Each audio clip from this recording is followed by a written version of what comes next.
দেখুন হজর মিস্ত্রি চলে আসছে, বড় একটা পাঁচকুয়ার মিস্ত্রি, কিন্তু এ শিকারি। রাত 12টার দিকে শিকার করতে আসছে। দেখুন আপনারা। আর এই লোকটা যাচ্ছে তাহাজ্জুদের নামাজ পড়তে গুড়া খোলা দাঁত মেজে মেজে। দেখুন, আর এই লোকটা পোঁটা খাইতে এত বিরক্ত। কথা আপনারা শুনুন ভালো করে।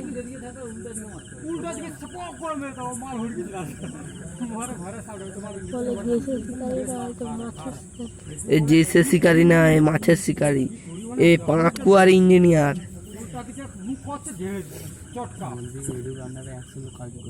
এর আন্ডারে 200 লোক কাজ করে।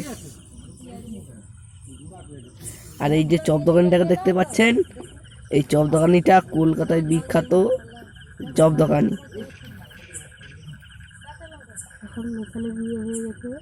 এখন এখানে বিয়ে হয়ে যেত, বন্ধ হয়ে গেছে।